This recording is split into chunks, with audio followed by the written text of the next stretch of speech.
रोज एक नई कहानी देखने के लिए चैनल को सब्सक्राइब करें और बेल आइकन दबाना ना भूलें।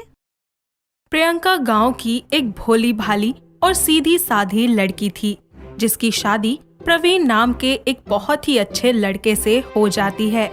वो उसके साथ दिल्ली में रहने आती है। कुछ ही समय गुजर जाने के बाद प्रियंका भी अब शहर के तौर तरीके समझने लगती है। उसकी दोस्ती उसी के पास में रहने वाली कुछ औरतों के साथ हो जाती है। प्रियंका ठहरी गांव की सीधी साधी लड़की और वो सभी शहर की तेज तर्रार तितलियां, वो सभी प्रियंका को अपने जैसा बनाने के लिए फोर्स किया करती और प्रियंका उनकी बात मानकर वो सभी चीजें कर भी लिया करती। ऐसे ही एक दिन प्रियंका और उसकी वो सभी दोस्त किटी पार्टी कर रही होती हैं, तो प्रियंका भी उनके जैसा दिखने के लिए कुछ अजीब से कपड़े और चीजें लगाकर आ जाती है। उसको देखकर सभी उस पर बहुत हंसते हैं। उसकी दोस्तों की सबके सामने नाक कट जाती है, तो वो सभी मिलकर प्रियंका की और भी ज्यादा बेइज्जती करती हैं, जिसकी वजह से प्रियंका रोते हुए उनसे बोलती है, अब तुम दोनों मेरे साथ ऐसा करोगी? हम तो दोस्त हैं ना। तूने अपनी शक्ल देखी है? तू अपने आप को हमारी दोस्त बोल भी कैसे सकती है? और हम तुझे अपनी दोस्त बनाए भी तो कैसे? अपना हाल देख क्या बना रखा है। प्रियंका अपने कमरे में बैठकर रो रही होती है। प्रवीण उसको पूरे घर में ढूंढता है और उसके लिए परेशान रहता है। जब वो उसको कहीं नहीं मिलती तो थक हार कर वो अपने कमरे में वापस जाता है और कमरे में आकर देखता है कि प्रियंका तो पहले से ही यहाँ पर लेटी हुई है। उसको यहाँ ऐसे देखकर वो खुद से बोलता है, क्या प्रवीण, अपने घर को छोड़कर सारा शहर छान लिया तूने, पर अपने घर में नहीं देखा। फिर प्रवीण प्रियंका के पास जाता है और उससे कहता है, क्या बात है प्रियंका, तुम ठीक तो हो ना? प्रियंका जल्दी से अपने आंसू पोंछ लेती है और खड़ी होकर बैठ जाती है। तभी वो प्रवीण से बोलती है, हाँ, मैं बिल्कुल ठीक हूँ। वो बस मेरे थोड़ा सर में दर्द हो रहा था इसलिए लेट गई। पक्का ना बाबू? कैसी बातें करते हैं आप? मैं आपसे भला झूठ बोलूंगी? झूठ बोल रही हो और कह रही हो झूठ बोलूंगी क्या? प्रवीण उसके चेहरे को छूकर नमी को महसूस करता है और फिर उससे बोलता है, तुम रो क्यों रही थी? किसी ने तुमसे कुछ कहा क्या? प्रियंका प्रवीण को बार बार मना करती रहती है, लेकिन प्रवीण एक ही बात को दोहराते हुए फिर से बोलता है, तुम मुझे बता रही हो या नहीं? ऐसा कुछ है ही नहीं जो मैं आपको बता ना सकूं। ठीक है, तुम नहीं बताओगी ना, मत बताओ, मैं जा रहा हूँ। प्रवीण गुस्से में वहाँ से जाने लगता है, तो प्रियंका जल्दी से भागकर उसके आगे आ जाती है। साथ ही उसे गले लगाकर जोर जोर से रोने लगती है। उसको ऐसे रोता देखकर प्रवीण उसको शांत होने के लिए बोलता है और उससे पूछता है, आखिर हुआ क्या है तुम्हें? तुम बार बार क्यों रो रही हो? और मैं पूछता हूँ तो तुम कुछ बताती भी नहीं हो। अब प्रियंका प्रवीण को सब कुछ सच सच बता देती है। मोनिका प्रियंका को किटी पार्टी में इनवाइट करने के लिए फोन करती है। प्रियंका, आज हमने किटी पार्टी का प्लान बनाया है, तो तुम ना मेरे घर आ जाना, फिर हम वहीं से क्लब चलेंगे। ठीक है, मैं आ जाऊंगी। प्रियंका किटी पार्टी में जाने के लिए तैयार होने लगती है, तो ऐसे में वो कुछ सोचती है, मैं आज क्या पहनूं पार्टी में? मुझे कुछ ऐसा पहनना होगा जिससे मैं सबसे अलग दिखूं। एक काम करती हूँ, आज मैं मोनिका की तरह ढेर सारा मेकअप कर लेती हूँ, मिनी की तरह एक अच्छा सा ड्रेस पहन लेती हूँ और मोहिनी की तरह बाल बना लेती हूँ।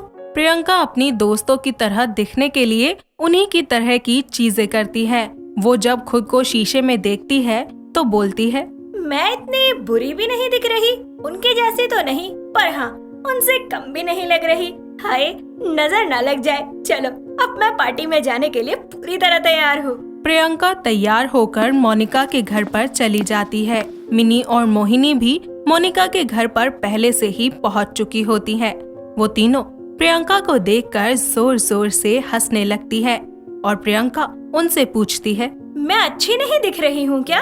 नहीं, ऐसा नहीं है, तुम बहुत अच्छी लग रही हो, है ना मिनी? हाँ, बिल्कुल, बहुत अच्छी लग रही हो यार तुम तो। तुम ये सब मत सोचो, बस आज तुम्हारी वजह से पार्टी में रौनक आने वाली है, ये सोचो। जी ठीक है। इसके बाद वो सभी मिलकर क्लब में चले जाते हैं। जैसे ही वो सब लोग क्लब पहुंचती हैं, तो प्रियंका से अलग अलग होने लगती हैं। प्रियंका को कुछ समझ नहीं आता कि आखिर उसके साथ में क्या हो रहा है। क्लब में मौजूद सभी लोग प्रियंका को घूरने लगते हैं और उसके ऊपर जोर जोर से हंसने लगते हैं। ऐसे में प्रियंका मोनिका के पास जाकर उससे बोलती है, देखो ना मोनिका, ये सब लोग मुझे देखकर हंस रहे हैं। क्या मैं इतनी अजीब लग रही हूँ? नहीं नहीं, तुम बहुत अच्छी लग रही हो। बस तुम ना मुझसे थोड़ी दूर खड़ी रहो। लेकिन क्यों? अरे क्योंकि मैं नहीं चाहती कि तुम्हारी खूबसूरती मेरे साथ खड़े होके कम लगे। ये तुम कैसी बातें कर रही हो मोनिका? हम तो दोस्त है ना, और दोस्त कभी एक दूसरे से दूर नहीं जाते। नहीं नहीं, हम इतने अच्छे दोस्त भी नहीं हैं जो तुझे अपने साथ खड़े रहने की इजाजत दे दे। अब तुम दोनों मेरे साथ ऐसा करोगी? हम तो दोस्त है ना। तूने अपनी शक्ल भी देखी है? तू अपने आप को हमारा दोस्त बोल भी कैसे सकती है? और हम तुझे अपनी दोस्त बनाए भी तो कैसे? अपना हाल देखा है क्या बना रखा है? प्रवीण प्रियंका की सारी बातें सुनने के बाद बहुत गुस्से में आ जाता है और बोलता है, उन लोगों ने तुम्हारे साथ बिल्कुल भी ठीक नहीं किया। मैं उन्हें कभी माफ नहीं करूँगा। कोई बात नहीं परवीन जी, उन्होंने मेरे साथ जो भी किया, मैं उस बात के लिए उनसे गुस्सा नहीं हूँ। पर उन्होंने जो किया है उसकी सजा तो उन्हें मिलनी ही चाहिए। चलो मेरे साथ, मैं तुम्हें किसी के पास लेकर चलता हूँ। किसके पास? बस तुम चलो। प्रवीण प्रियंका को अपने साथ पार्लर लेकर जाता है, जहां उसकी एक दोस्त शालिनी होती है जो बहुत ही ज्यादा अच्छा मेकओवर करती है। तो प्रवीण उससे बोलता है, सुनो यार, ये मेरी वाइफ है। मैं इन्हें तुम्हें सौंप कर जा रहा हूँ। तुम इन्हें ऊपर से नीचे तक पूरा बदल दो। ठीक है प्रवीण, तुमने जैसा कहा है मैं बिल्कुल वैसा ही करूँगी। देखो, तुम बिल्कुल घबराना मत। ये एक प्रोफेशनल है, ये तुम्हारा बहुत अच्छे से ख्याल रखेंगी। मैं यहीं बाहर तुम्हारा इंतजार कर रहा हूँ। ठीक है परवीन जी। शालिनी प्रियंका का बहुत ही अच्छा सा मेकओवर कर देती है, जिसके बाद वो पहले से बहुत ही ज्यादा खूबसूरत दिखने लगती है। जब वो बाहर निकलकर आती है तो प्रवीण उसे देखता ही रह जाता है।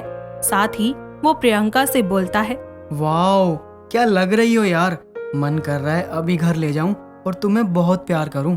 आप भी ना परवीन जी, कैसी बातें करते हैं। अब देखना, तुम्हें कोई भी कुछ नहीं कहेगा, खास तौर पर तुम्हारी वो तितलियां। जी, ये सब आपकी वजह से हुआ है। Thank you so much. Praveen Priyanka को वापस घर ले जाता है। घर जाते वक्त वो प्रियंका को उन तीनों के घर के पास से लेकर जाता है ताकि वो लोग प्रियंका को देख सकें। और जैसा प्रवीण ने सोचा था बिल्कुल वैसा ही होता है। वो तीनों प्रियंका को देख लेती हैं, जिससे उनके होश उड़ जाते हैं। उन्हें इस बात पर यकीन नहीं आता कि प्रियंका उन सब में से इतनी ज्यादा सुंदर दिख सकती है, जिसके बाद वो कभी भी प्रियंका का मजाक नहीं उड़ाते। साथ ही प्रवीण और प्रियंका पहले से भी ज्यादा खुशी खुशी एक दूसरे के साथ रहने लगते हैं। दोस्तों, अगर आपको ये कहानी पसंद आई तो इसे लाइक करें, शेयर करें और कमेंट करके बताएं कि कहानी में आपको सबसे अच्छा क्या लगा।